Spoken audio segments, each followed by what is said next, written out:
नमस्कार, आप देख रहे हैं सुदर्शन न्यूज। मैं हूं आपके साथ शिवम दत्त मेहता। 9 बज चुके हैं, समय हो गया है आपके पसंदीदा शो यानी कि जनमत का, एकमात्र ऐसा शो जहां पर हर खबर पर आप पोल के माध्यम से भाग लेते हैं, हर खबर पर अपनी राय आप जरूर देते हैं। आपके मुद्दे हम रोजाना आपके लिए लेकर आते हैं। और एक बार फिर से कुछ लोग सोच रहे होंगे कल ही दीपावली थी, भाई आज भी दीपावली है। तो सुदर्शन परिवार की तरफ से आप सभी को एक बार फिर से दीपावली की ढेरों ढेरों शुभकामनाएं।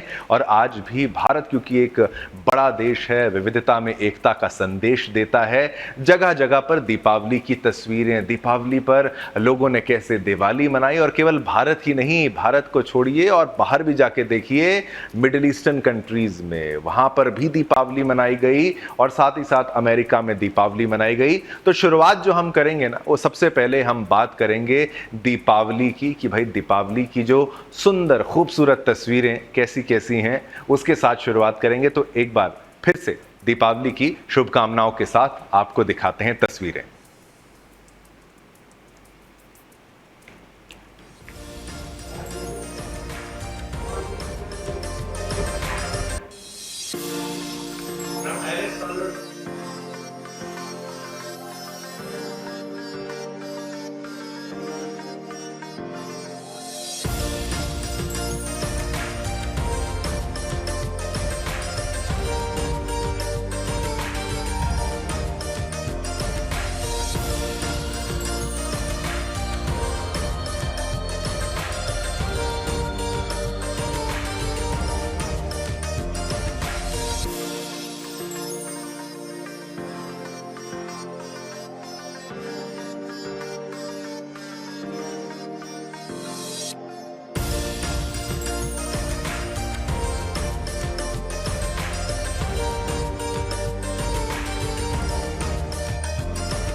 चलिए, ये तो आपको मिडिल ईस्ट की हमने बुर्ज खलीफा की तस्वीर दिखाई। अब आपको और भी तस्वीरें दिखाते हैं, आपको आगे लेकर चलते हैं। और गुजरात की भी आप तस्वीर देखिए, गुजरात में किस तरीके से दीपावली जो है वो मनाई गई थी। ये देखिए, पुलिस वालों के साथ जो दीपावली मनाने की तस्वीर है वो हम आपको दिखा रहे हैं।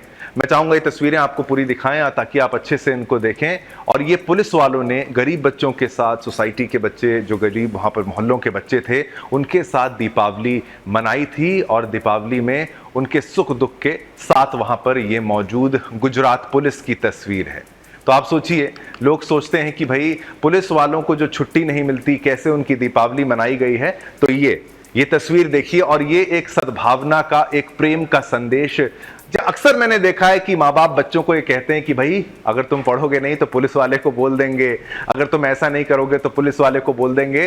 तो अब घर वालों को, आप सभी को अपने बच्चों को ये तस्वीर भी दिखानी चाहिए कि केवल ये तस्वीर पहले मैं आपको पूरी दिखाऊं कि आप देखिए बच्चों के साथ भी पुलिस का व्यवहार देखिए। तो बच्चों को पुलिस वाले कितना प्यार करते हैं, वो तस्वीरें हम आपको दिखा रहे हैं। गरीब बच्चों के साथ ये उनको कपड़ा दिलाते हुए, थोड़ा सा आपको इसका ऑडियो के साथ हम सुनाते हुए, ये देखिए पटाखे फोड़ते हुए, उनसे बात करते हुए, और बच्चों का मन हल्का हो रहा है, उनको भी अच्छा लग रहा है। और एक तनाव भरी जीवन, जो एक तनाव भरा जीवन पुलिस वालों का होता है, उसमें भी एक सुकून भरा पल छोटे नन्हे बच्चों के साथ बिताई हुई ये दीपावली हम आपको दिखा रहे हैं। और एक गाना कि भाई कैसे होती है दीपावली पुलिस वालों की, वो आपको हम सुनाएंगे। गुजरात पुलिस की तरफ से जो गाना उनके ऑफिशियल ट्विटर हैंडल पर शेयर किया गया था, वो गाना भी आपको हम सुनाते हैं। उस गाने को सुनिए, उसके भाव को भी समझिए।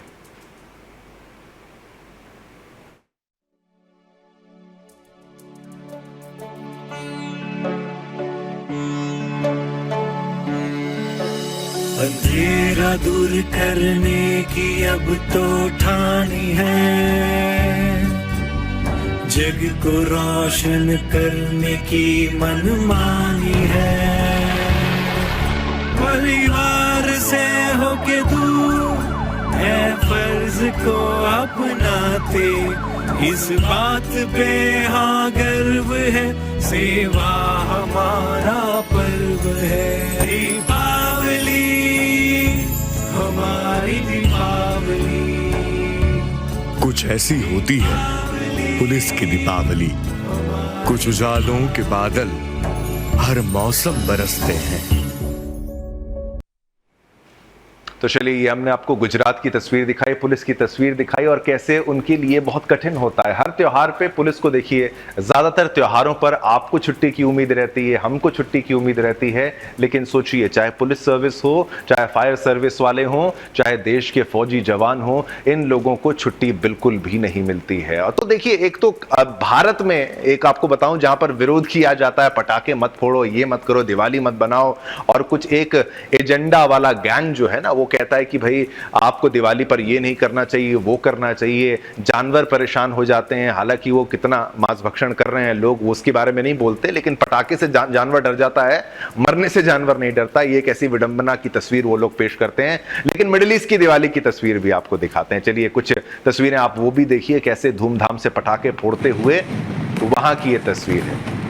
और ये लीजिए, ये भारत नहीं है, और ये आतिशबाजी की तस्वीरें आप देखिए, मिडिल ईस्ट की तस्वीरें। आवाज के साथ आपको छोड़ता हूं कुछ पलों के लिए।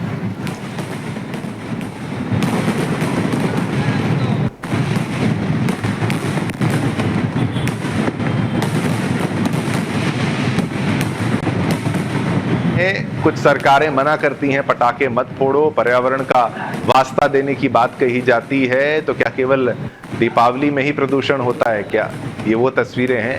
ये त्योहार को मनाने का एक ट्रेंड जो बन चुका है, एक परंपरा जो बन चुकी है, उससे धीरे धीरे दूर करने का प्रयास जब किया जाता है। फिर एक तस्वीर वो भी हमने आपको दिखाई थी 1-2 दिन पहले की बात में कहूं, जहां पर महाराष्ट्र में लाइट लगाने का विरोध किया जा रहा था। तो वो भी आपको समझ में आ जाना चाहिए कि धीरे धीरे मकसद क्या है। दीपावली से अगर चिढ़ है तो उसका कारण क्या है? केवल मिठाइयां बांटनी है, लाइटें जलानी है, वो सभी को पता है, और अगर कुछ पटाखे फोड़ लिए जाते हैं तो उससे इतनी चिढ़ क्यों हो जाती है, वो भी एक संदेश है। अब एक फौजी भाई कैसे दीपावली मनाते हैं, उसकी भी तस्वीर आपको हम दिखाने का प्रयास करेंगे, और वो भी कुछ ही पलों में आपके टेलीविजन स्क्रीन पर, क्योंकि उनका जीवन भी कैसे बीतता है वो भी। चलिए, गाना आपको सुनाते हैं।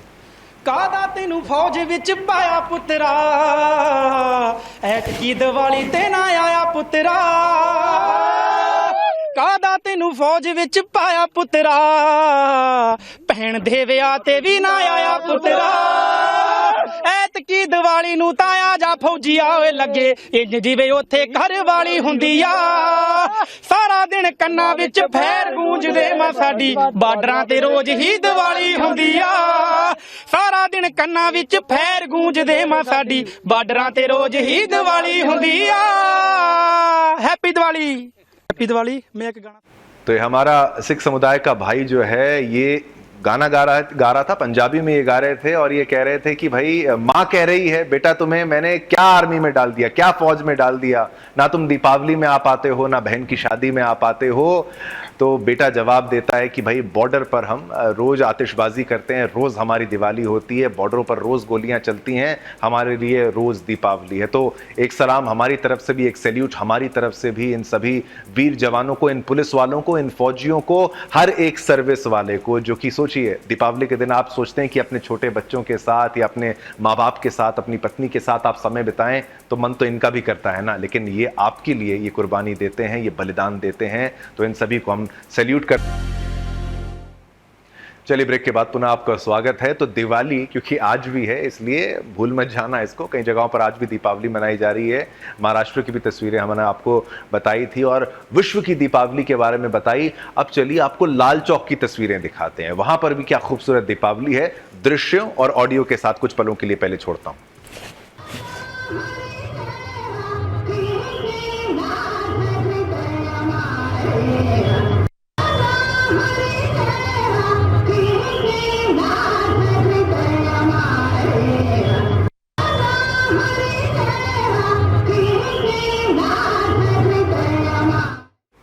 सनातन धर्म इतना प्यारा है, इतना खूबसूरत है, हमारे मंत्रोच्चारण इतने प्यारे खूबसूरत हैं। ये मैं एक आम भाषा, सरल भाषा का प्रयोग करके संस्कृत स्टाइल में ना बोल के आपको समझाने का प्रयास इसलिए कर रहा हूँ कि भाई जो धुन में, जिसमें आप आरती करते हैं, जिसमें आप बातें करते हैं, जिसमें आप भगवान को याद करते हैं, उसी धुन को आप अंदाज़ा लगाइए यूएस में मनाई जा रही हो उसी धुन पर ओम जय जगदीश हरे, ये जो धुन पर अगर वहाँ पर बैंड जो है पूरा म्यूजिक बजा रहे, एक आपको व्हाइट हाउस हाउस के अंदर ये तस्वीरें दिखाते हैं। पूरा मैं तो कहूंगा आपको ओम जय जगदीश हरे पूरा भजन के रूप में, म्यूजिक के रूप में सुनाते हैं और आप भी आनंद लीजिए कुछ पलों के लिए।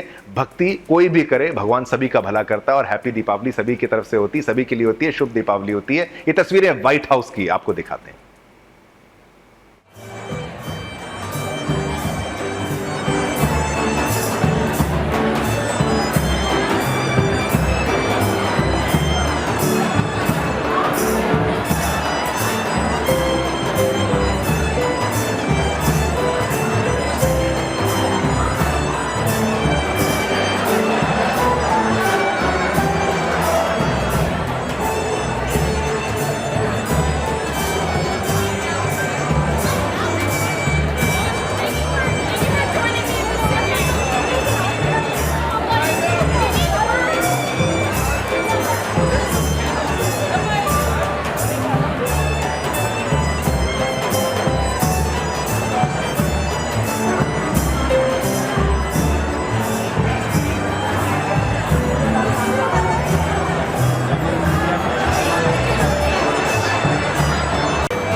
तो आपने देखा ओम जय जगदीश हरे, शायद आपने इस तरीके से वायलिन की धुन पर या बैंड ऑर्केस्ट्रा, वो भी ऑफिशियल आर्मी के जिस तरीके से बैंड होते हैं, ये वहीं पर उनका घर है राष्ट्रपति जी का, व्हाइट हाउस जिसको कहा जाता है, वहां की तस्वीरें आपने देखी, दीपावली की धूम की तस्वीरें। क्योंकि आज भी दीपावली है तो आपको उस आनंद से विमुख नहीं करेंगे, दूर नहीं करेंगे।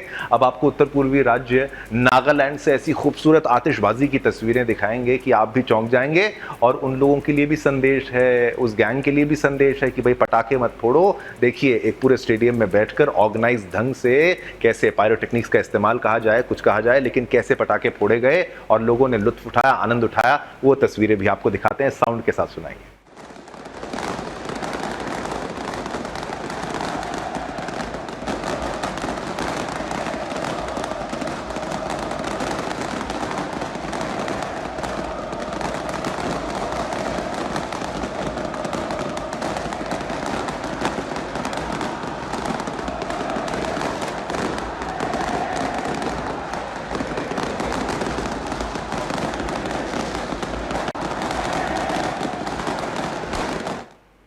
देखा आपने ये दीपावली की खूबसूरत तस्वीरें और कैसे धूमधाम से तस्वीरें जो आपने देखी, व्हाइट हाउस की भी तस्वीरें देखी, नागालैंड की भी तस्वीरें देखी, आपने श्रीनगर की तस्वीरें देखी, लाल चौक की तस्वीरें आपको हमने दिखाई, मिडिल ईस्ट की तस्वीरें हमने आपको दिखाई। हर जगह धूमधाम से दीपावली मनाई गई थी। लेकिन सोचिए दीपावली भी अगर जो है लक्ष्मी जी की पूजा उस दिन की जाती है, लेकिन लक्ष्मी जी का वरदान, लक्ष्मी जी का आशीर्वाद सभी लोगों को प्राप्त नहीं है। सभी के पास उतना धन नहीं है, सभी के पास उतना ऐश्वर्य नहीं है। और उन लोगों जो गरीब हैं उनकी दीपावली कैसी होगी, जरा वो सोचिए। आप सोचते हैं ना, हम तो बिल्कुल सोचते हैं। एक लड्डू प्यार से गरीब भाई के नाम से, ये हमारी मुहिम कोई आज की नहीं है। जब से सुदर्शन न्यूज़ है तब से हम प्रयास करते हैं, सुदर्शन परिवार मैं कहता हूं, सुदर्शन परिवार प्रयास करता है कि दीपावली का दिन, चाहे घर में कितनी व्यस्तता क्यों ना हो, गरीब भाई बहनों के साथ, बच्चों के साथ दीपावली हम जरूर मनाते हैं। आपको भी ये संदेश है, अपने बच्चों को भी ये शिक्षा दीजिए। सुदर्शन परिवार तो अपने बच्चों को ये शिक्षा देता है। चलिए मैं आपको सुनाता हूं युवा पत्रकार प्रदोष सुरेश चौहान की, जिन्हें बच्चों के साथ जो दीपावली मनाई, वो तस्वीरें और क्या बातचीत हुई, ये भी देखिए।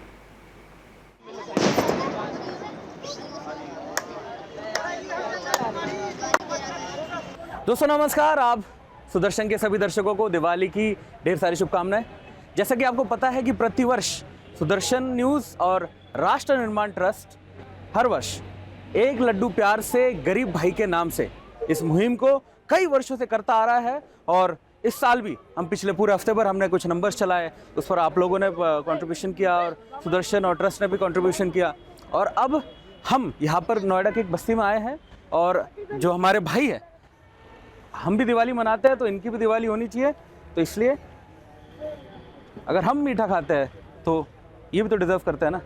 सो बेटा, आपको दिवाली की ढेर सारी शुभकामनाएं, आपको भी। ठीक है, चलो आते रहिए आगे बेटा, आगे उधर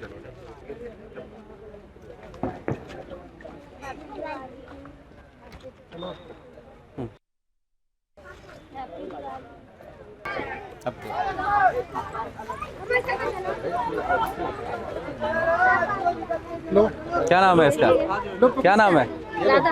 वाह, चलो चल और निकालो। दो आप लोग भी दो। हैप्पी दिवाली जी। दिवाली सर एक और होगा, थोड़ा सा निकलवा लेंगे पीछे पीछे बैठ। दिवाली, दिवाली, हैप्पी दिवाली भाई। हैप्पी दिवाली, हैप्पी दिवाली भैया। हैप्पी दिवाली आपको भी, सेम टू यू। आपको भी। भगवान करे आप लोग को बहुत अच्छा है। धन्यवाद, धन्यवाद। तो दोस्तों, अभी हमने ये पूरे लड्डुओं का वितरण किया और भी जगह भी जाएंगे, वहाँ करेंगे।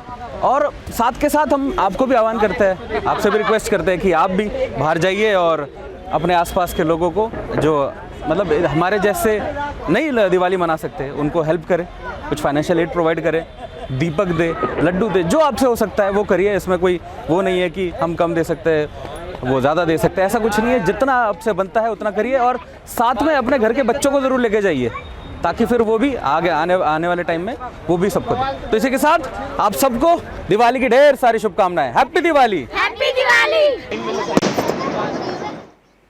देखिए, ये संदेश है, कोई आडंबर नहीं, जितना हो सकता है। अगर 5 रुपए हैं तो 5 सही, 50 तो 50 सही, 500 सही, 5000 तो 5000 सही।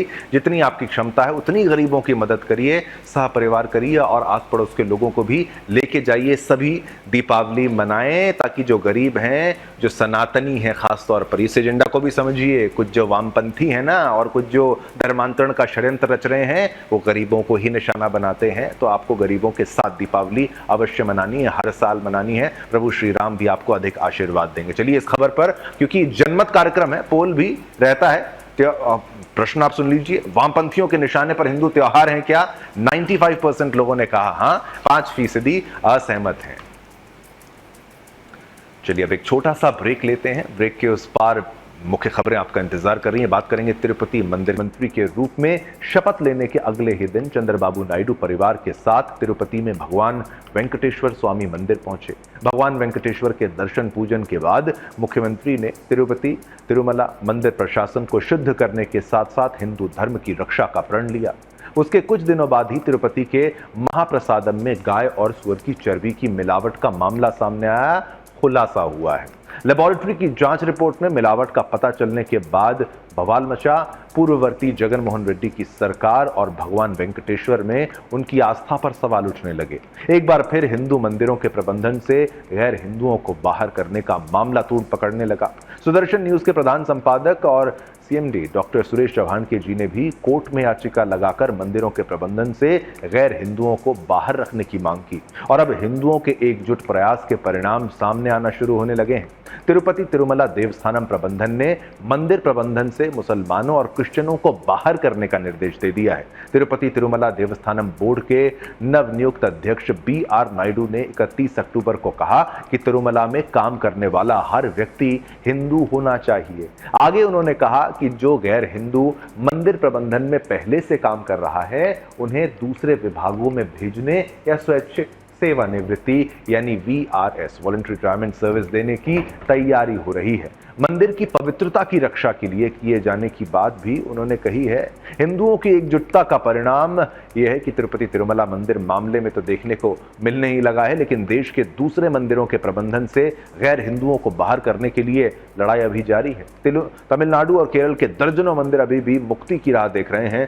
बालाजी तिरुपति मंदिर के शुद्धिकरण के लिए जो निर्णय TTD प्रबंधन ने लिया है, उसी मॉडल का पालन दूसरे हिंदू मंदिरों की मुक्ति के लिए भी होना चाहिए। इसी पर देखिए हमारी ये खास रिपोर्ट और मामले की गंभीरता को समझिएगा।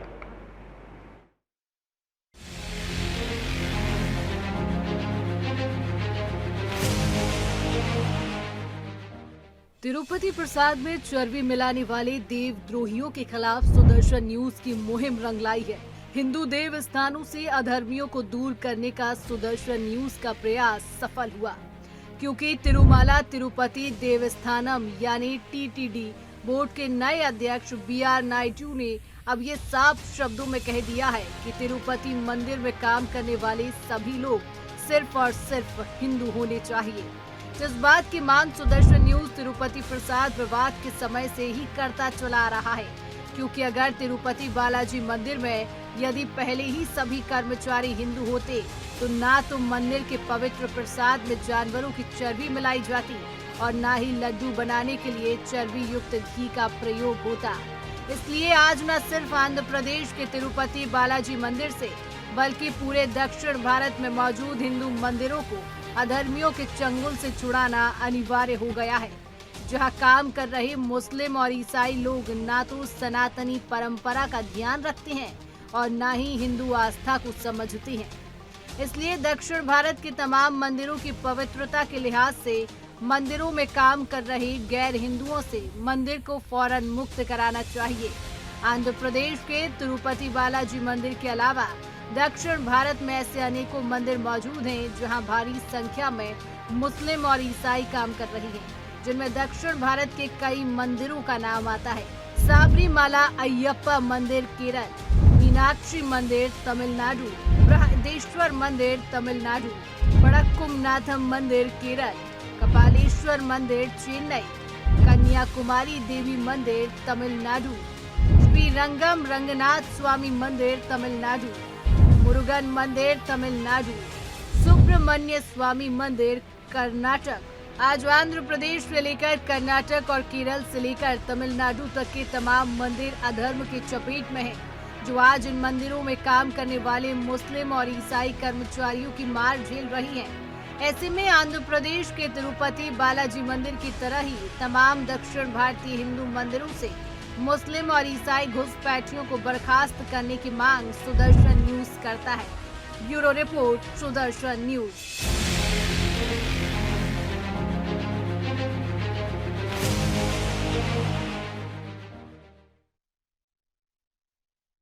चलिए, इसी खबर पर हमने और भी जानकारी आपके लिए लेकर आए। इस खबर पर हमने पोल के माध्यम से भी आपसे एक प्रश्न पूछा था, वो भी आपको बता देंगे और इस पर ग्राफिक्स भी आपके लिए हम लेकर आए, क्योंकि खबर की तह तक पहुंचने के लिए आपके लिए कई चीज़ें हम हर बार लेकर आते हैं। तो देखिए, पोल जो है उसमें हमने आपसे ये प्रश्न पूछा था कि मंदिर में हिंदुओं के धर्म भ्रष्ट होने की साजिश है क्या, ये आपसे हमने प्रश्न पूछा था, जिसका उत्तर आपने 98% हाँ बोला, 2% ना बोला। जो बहुमत ये कहता है कि मंदिर में हिंदुओं के धर्म भ्रष्ट करने की ये एक बड़ी साजिश के रूप में देखने को मिला है। तो देखिए, गैर हिंदुओं को हटाना बेहद महत्वपूर्ण है।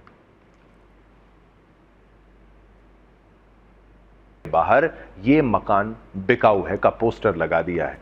हिंदू परिवार का आरोप है कि दिवाली पर उनके बच्चे द्वारा पटाखे जलाने पर मुस्लिम समुदाय के लोगों ने उन पर हमला कर दिया। उन्होंने घर में घुसकर बहन बेटियों से छेड़छाड़ की, उनके कपड़े फाड़ दिए और रेप की कोशिश की। पीड़ित परिवार ने पुलिस पर मामले को अनसुनी करने का भी वहां पर आरोप लगाया है। मीडिया रिपोर्ट्स के मुताबिक दीपावली की रात को फरीदाबाद के सुभाष कॉलोनी में एक हिंदू लड़का अपने घर के बाहर पटाखे जला रहा था। इसी दौरान पड़ोस में रहने वाले राज और आशिक की अगुवाई में इन कट्टरपंथियों के झुंड ने पटाखे जलाने को लेकर बच्चे को धमकाना शुरू कर दिया। पीड़ित परिवार ने बताया कि जब वे इस मामले को शांत कराने और विरोध दर्ज कराने के लिए उन लोगों से बात करने गए तो उनके साथ दुर्व्यवहार किया गया। परिवार का आरोप है कि इसी दौरान मुस्लिम पड़ोसियों ने उन पर ईंट और पत्थरों से हमला कर दिया। घर के मुख्य दरवाजे को तोड़ने की कोशिश की गई और परिवार की महिला सदस्यों के साथ मारपीट भी की गई, महिलाओं को भी नहीं छोड़ा। पीड़ित परिवार की बेटी का दावा है कि हमलावरों ने उसके साथ दुर्व्यवहार किया, उनके कपड़े फाड़ने की कोशिश की और उन्हें नाखूनों से नोच डाला। हमलावरों ने उनकी छाती पर हाथ मारा और जबरदस्ती करने की कोशिश की। बेटी ने कहा कि हमने पुलिस से भी शिकायत की लेकिन कोई सुनवाई नहीं हुई है। इस हमले के बाद पड़ोस में लगे सीसीटीवी कैमरेज में सब कुछ जो है वो रिकॉर्ड हो गया है। फुटेज में कई लोग दुर्गा प्रसाद के घर पर पथराव और दरवाजे को तोड़ने का प्रयास करते दिख रहे हैं। फुटेज में महिला और बच्चे पर किए गए हमले का भी दृश्य सामने आया है, जिसमें आरोपितों द्वारा उनके घर पर हमला किया जा रहा है। इस दौरान हमलावरों की संख्या 40 से 50 तक की थी। घटना के समय मौजूद कुछ पड़ोसियों ने यह गवाही दी कि उन्होंने दुर्गा प्रसाद के घर पर हुए हमले को देखा है। उनके एक पड़ोसी रवि ने यह बताया कि वह यहां बचपन से रह रहे थे, लेकिन अब माहौल बहुत खराब हो गया है। उनके अनुसार मोहल्ले में पहले हिंदू समुदाय के लोगों की संख्या अधिक थी, लेकिन अब धीरे धीरे इनकी संख्या यानी समुदाय विशेष मुसलमानों की संख्या बढ़ने से माहौल बदलता जा रहा है। घटना के बाद दुर्गा प्रसाद की बेटी ने पुलिस थाने में शिकायत दर्ज कराई, जिसमें उन पर और उनके परिवार पर हुए हमले की जानकारी थी। स्थानीय पुलिस स्टेशन ने मामला दर्ज कर जांच शुरू कर दी है। हालांकि मीडिया रिपोर्ट्स में पुलिस की ओर से अब तक कोई बयान सामने नहीं आया है और अधिकारी मामले की जांच कर रहे हैं। पीड़ित परिवार का कहना है कि कई बार शिकायत करने के बावजूद पुलिस का रवैया जो है वो सहयोगात्मक नहीं रहा, जिससे कई हिंदू परिवार पहले ही पलायन कर चुके हैं। तो ऐसा क्यों होता है और नहीं होना चाहिए, और इसकी जांच होनी चाहिए। और जहां पर हिंदू घट जाएंगे तो वहां पर ये हाल हो जाता है। इसलिए एकता का संदेश हम बार बार देते हैं और अपने आप को स्ट्रांग रखिए, बहादुर रखिए और अपने हक के लिए लड़ाई लड़ना आपको पड़ेगा। लड़ना इसलिए पड़ेगा कि भाई बहन बेटियों की आबरू की अगर रक्षा करनी है तो खुद को मजबूत रखना होगा, एक रखना होगा। ये उसी खबर से सीख लेने का प्रयास आप भी करिए जो हम आपको दिखा रहे हैं। चलिए, इस खबर को हमने आपको दिखाया, तस्वीरें आपको दिखाई। इस खबर पर पोल के माध्यम से आपसे प्रश्न जो पूछा गया उसको भी हम आपके सामने रखेंगे कि भाई कैसे ये सब कुछ हो रहा है और पटाखे फोड़ने को लेकर कैसे ये भड़क गए हैं, तो इसका इलाज क्या है। ये लीजिए प्रश्न आपके टेलीविजन स्क्रीन पर। जिहाद की जद में हर हिंदू त्योहार है क्या? 95% लोगों ने, 95% लोगों ने कहा हाँ, 5% लोगों ने कहा ना। बहुमत ये कहता है कि हाँ, जिहाद की जद में हर हिंदू त्योहार है। चलिए अब अगली खबर का रुख करते हैं। बांग्लादेश में एक बार फिर अराजकता फैलने लगी है। इस बार प्रदर्शनकारियों ने पूर्व प्रधानमंत्री शेख हसीना की समर्थक पार्टी के दफ्तर को जलाकर खाक कर दिया है। दरअसल गुरुवार की रात सैकड़ों की संख्या में प्रदर्शनकारी ढाका में जातीय पार्टी के दफ्तर के बाहर जमा हुए और नारेबाजी उन्होंने की। इस दौरान दफ्तर के अंदर प्रदर्शनकारी घुस गए और तोड़फोड़ करने लगे। इसके बाद उन्होंने दफ्तर के अंदर ही आगजनी शुरू कर दी। देखते ही देखते कुछ ही देर में जातीय पार्टी के दफ्तर में आग की लपटें फैल गई। बता दें कि यह पार्टी ढाका के विजयनगर में स्थित है। घटना की सूचना पाकर जब तक दमकल विभाग की टीम पहुंची तब तक जातीय पार्टी का दफ्तर जलकर खाक हो चुका था। बता दें कि जातीय पार्टी शेख हसीना की समर्थक वाली पार्टी है। इसके संस्थापक हुसैन मोहम्मद इरशाद थे, जो कभी बांग्लादेश की सेना के चीफ हुआ करते थे। तो सेना के चीफ को भी इनकी इज्जत नहीं करेंगे ये बांग्लादेश वाले, जब कट्टरपंथी वहां पे आ गए हैं। प्रदर्शनकारियों का आरोप है कि जातीय पार्टी के कार्यकर्ताओं ने 5 अगस्त से पहले प्रदर्शन कर रहे छात्रों पर अत्याचार किए। इन सब में सबसे चौंकाने वाली बात यह रही कि जब प्रदर्शनकारी जातीय पार्टी के दफ्तर में घुसे और तोड़फोड़ करते हुए आगजनी की, उस दौरान वहां कोई पुलिस बल तैनात नहीं की गई थी। तो ये सुरक्षा व्यवस्था जानबूझकर ऐसा किया गया, हम तो ये कहेंगे। कोई सुरक्षा बल वहां तैनात नहीं थी, पुलिस तैनात नहीं थी और उपद्रवी खुद को छात्र बताते हुए आगजनी करते रहे। जातीय पार्टी के दफ्तर को आग के हवाले किए जाने के बाद से अब तक किसी संगठन ने इस अग्निकांड की जिम्मेदारी नहीं ली है। हालांकि प्रदर्शनकारियों को प्रधानमंत्री यूनुस का समर्थक माना जा रहा है। प्रदर्शनकारियों का कहना है कि जातीय पार्टी गद्दार है और इसलिए उसे सजा मिलनी चाहिए, सजा देंगे। ये कोर्ट ये खुद हैं, जज भी खुद हैं और पुलिस भी खुद है। बता दें कि इससे पहले बांग्लादेश के राष्ट्रपति के खिलाफ भी बीते दिनों विरोध प्रदर्शन देखने को मिला था, जिसमें एक संगठन ने उनके इस्तीफे की मांग की थी। दरअसल उन्होंने अपने एक इंटरव्यू में कहा था कि शेख हसीना का इस्तीफा पत्र उन्होंने नहीं देखा और इसके बाद ही उनके इस्तीफे को लेकर मांग शुरू हो गई थी। तो ये हाल है बांग्लादेश का। शेख हसीना वहां जब से गई हैं तो ये कट्टरपंथी वहां पर राज करने का प्रयास कर रहे हैं। एक महिला लीडर को ये बर्दाश्त नहीं कर पाए तो शांति तो ये क्या ही बर्दाश्त करेंगे। बांग्लादेश की ये तस्वीर आप देखिए, हमारे पड़ोसी देशों की ये तस्वीर आप देखिए, क्या हाल वहाँ पर हो चुका है। ये कट्टरपंथी अब वहाँ पर राज कर रहे हैं। ये हमारा पड़ोस है, बहुत पास में है, इसलिए आप भी सतर्क रहिए।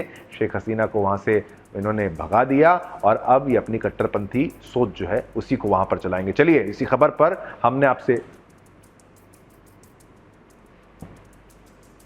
तो ये आपको याद रखना है कि भाई हिंदुओं को अगर एक रहना है, एक रहेंगे तभी नेक रहेंगे, फायदा रहेंगे, हिंदू रहेंगे। अगर नहीं रहेंगे एक, तो बांग्लादेश में हिंदुओं के साथ क्या हो रहा है वो आप तस्वीर देखिए। जो बटोगे तो कटोगे वाली बात है वो यहाँ पर सत्य प्रतीत होती है। देखिए कैसे वहाँ पर सरकार बदल गई, लोग बदल गए, और ये सब सोचिए किसी समय में भारत का हिस्सा था, सनातनी यहाँ पर रहते थे, और अब यहाँ पर क्या हाल है।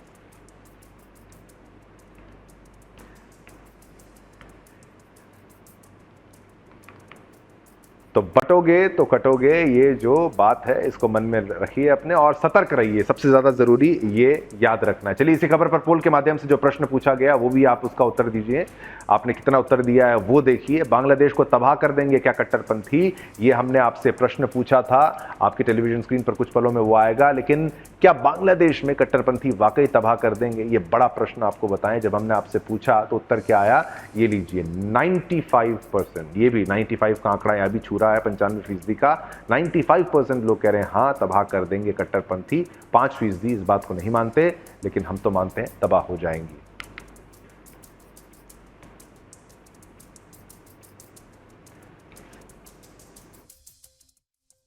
की हमने दिखाई थी, बांग्लादेश की जो तस्वीर दिखाई थी, तो वहां पर आप अब ये देखिए कि भाई पोल के माध्यम से जो आप भाग लेते हैं तो आपको उत्तर भी देखने को मिलता है।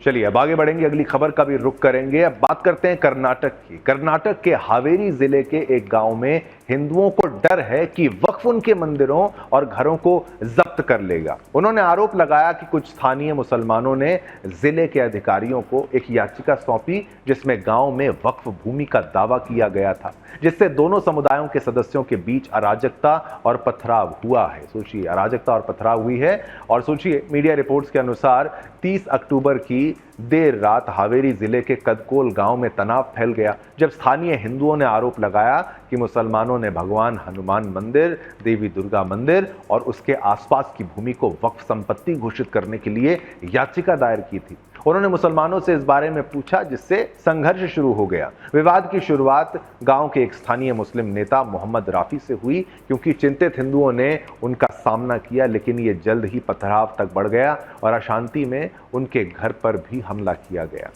पुलिस के अनुसार सावनूर तालुक का कादकोल गांव फिलहाल शांतिपूर्ण है। 5 लोग घायल हो गए हैं और हिंसा के दौरान घायल हुए एक व्यक्ति को इलाज के लिए हुबली के Karnataka institute of medical sciences ले जाया गया और अब वह खतरे से बाहर है। एक खड़ी मोटरसाइकिल को भी वहां पर आग लगा दी गई थी और घरों को लूटा गया। कुछ वाहनों को भी तोड़फोड़ वहां पर की गई और कुछ घरों की खिड़कियों के शीशे तोड़ दिए गए। एक पुलिस अधिकारी के अनुसार हिंसा की शुरुआत इस चिंता के कारण हुई कि हिंदुओं के घरों को वक्फ संपत्तियों के रूप में खाता रिकॉर्ड में सूचीबद्ध किया जा रहा है। पुलिस अधीक्षक अंशु कुमार और हावेरी के उपायुक्त विजय महंतेश घटनास्थल पर पहुंचे और स्थिति को स्थिर किया। वरिष्ठ अधिकारी उस गांव में डेरा डाले हुए हैं जहां तनाव बना हुआ है। अंशु कुमार के अनुसार क्षेत्र में लगभग 200 पुलिस अधिकारी और 4 कर्नाटक राज्य पुलिस रिजर्व KSRP प्लेटून तैनात की गई है। उन्होंने कहा कि पुलिस कानून तोड़ने वालों के खिलाफ कार्रवाई करेगी, ये बताते हुए कि 32 लोग, जिसमें ज्यादातर हिंदुओं को पूछताछ और आगे की जांच के लिए हिरासत में लिया गया है। हालात नियंत्रण में हैं, लेकिन हिंदू वक्फ के डर से जी रहे हैं। स्थानीय लोगों को डर है कि उनके घरों को वक्फ संपत्तियों के रूप में रिकॉर्ड करके सूचीबद्ध किया जाएगा, जिससे उन्हें बेदखल किया जा सकता है। उनके अनुसार गांव पंचायत की सीमाओं के भीतर वक्फ संपत्ति खातों को अद्यतन करने का विरोध किया गया। उन्होंने कहा कि 27 सितंबर को जिला पंचायत CEO अक्षय श्रीधर ने 3 सितंबर की बैठक से वक्फ मंत्री बिजेड जमीर अहमद के निर्देश के जवाब में एक आदेश जारी किया था। सहायक आयुक्तों और तहसीलदारों को निर्देश दिया गया कि वे जिला वक्फ बोर्ड द्वारा सूचीबद्ध सभी संपत्ति दस्तावेजों का सत्यापन करें और एक रिपोर्ट कार्यालय को भेजें। इसका मतलब है कि ये सभी बोर्ड से संबंधित नहीं है। उपायुक्त विजय महंतेश ने कहा। दूसरी ओर जमीर अहमद अब बैकफुट पर हैं और भारतीय जनता पार्टी को दोषी ठहरा रहे हैं। उन्होंने घटना को दुखद बताया और आरोप लगाया कि भगवा पार्टी पूरे राज्य में किसानों को धोखा दे रही थी और वक्फ होल्डिंग्स को लेकर साजिश रच रही थी। जमीर अहमद ने दावा किया कि वह भी एक किसान परिवार से आते हैं और उनके अधिकारों का सम्मान करते हैं। उन्होंने आश्वासन दिया कि वक्फ किसी किसान की जमीन नहीं लेगा। 4 अक्टूबर को विजापुरा जिले के तिकोटा तालुक के हुनादो गांव में किसानों को वक्फ नोटिस भेजे गए थे। वक्फ बोर्ड ने सभी 1200 एकड़, कुछ रिपोर्ट्स के अनुसार 1500 एकड़ भूमि का दावा किया और विवाद केवल और अधिक तीव्र हो रहा है। वक्फ ने हावेरी जिला अदालत की भूमि पर भी दावा ठोका है। इस बीच केंद्रीय मंत्री प्रहलाद जोशी ने कहा कि वक्फ लोगों को उनके घरों से बाहर निकालने का प्रयास कर रहा है। हावेरी के जिला पंचायत सीईओ ने हनुमान मंदिर और दुर्गव्वा मंदिर पर कब्जा करने का आदेश पारित किया है। कल वक्फ बोर्ड के सदस्य पदभार संभालने के लिए वहां गए और स्वाभाविक रूप से लोगों ने विरोध किया। मौके पर पहुंची पुलिस ने स्थानीय हिंदुओं के खिलाफ प्राथमिकी दर्ज की जो वहां 60 से 70 वर्ष से रह रहे थे। वे हनुमान मंदिर पर कब्जा करना चाहते थे, ये लोग कह रहे हैं।